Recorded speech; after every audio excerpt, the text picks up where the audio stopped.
Ei, escolta'm, hi ha una cosa que pot determinar el rumb de la teva vida i canviar-la per sempre. A Mateu capítol 2, verset 12, llegim això. Presta atenció. Quan va arribar el moment de marxar, van tornar al seu país per un altre camí, perquè Déu els havia advertit en un somni que no tornessin a Herodes.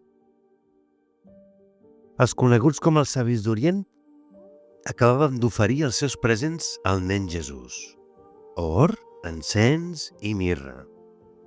Poc després, advertits per Déu mateix amb somnis que no tornessis a Herodes el Gran, decideixen tornar a casa per un altre camí. Permet-me acompanyar-te a descobrir tot l'ensenyament tan profund que amaga aquest verset tan preciós.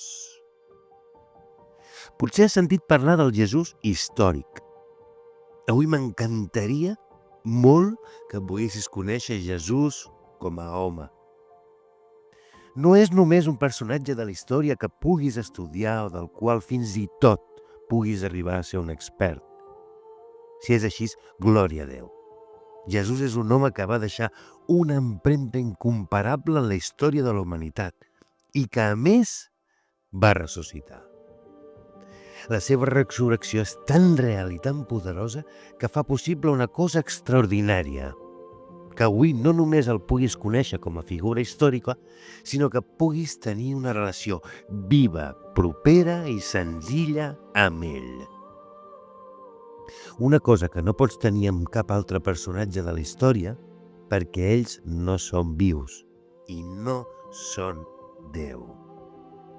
Jesús no va ser només algú que parlava bé o feia el bé. Guaria els malalts, alimentava multituds i provocava un impacte profund allà on anava, tant entre la gent com entre les autoritats religioses del seu temps. En innumerables ocasions va demostrar ser Déu mateix fent allò que només Déu pot fer, com per exemple perdonar pecats. Va ser l'únic que es va identificar amb les mateixes paraules amb què Déu mateix es va revelar a nosaltres, els homes. Jo soc. I encara avui el nom de Jesús continua incomodant. Quan algú pronuncia el seu nom en públic, avui dia encara és motiu de burla. Sembla més cool i emocionant dir que abraces arbres i que aquests et curen que confessar que creus en el fill de l'home. És l'únic nom pel qual encara avui en alguns països del món les persones són perseguides, empresonades o fins i tot assassinades pel simple fet de declarar-se'n seguidors. És l'únic capaç de transformar vides realment trencades. L'únic nom que restaura, guareix i fa noves totes les coses. El seu nom ha estat manipulat, utilitzat i distorsionat. En el seu nom s'han comès massacres i calúmnies, afirmant injustament que en nom de Déu calia fer guerra a l'infidel, quan res d'això reflecteix el seu cor ni el seu missatge. I tot això ens hauria de fer pensar.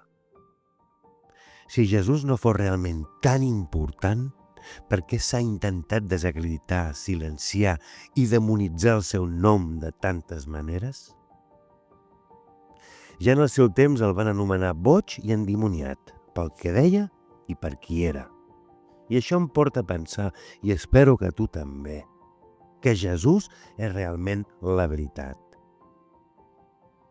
Només algú que realment va fer el que va fer, Déu mateix fet home, que va venir a aquest món per donar esperança i no per condemnar-lo, que encara avui té els braços oberts per rebre tothom qui l'accepta com a Senyor i Salvador i que desitja tenir una relació real amb tu, és algú que, quan el coneixes de debò i tens un encontre personal amb ell, no només li entregues la teva vida com a ofrena, tal com van fer els savis d'Orient, sinó que per res del món vols tornar a Herodes. Perquè quan experimentes Jesús, res a la teva vida torna a ser igual. I ara digue'm, no desitges que tot canvi dins teu? Que tinguis un dia molt beneït.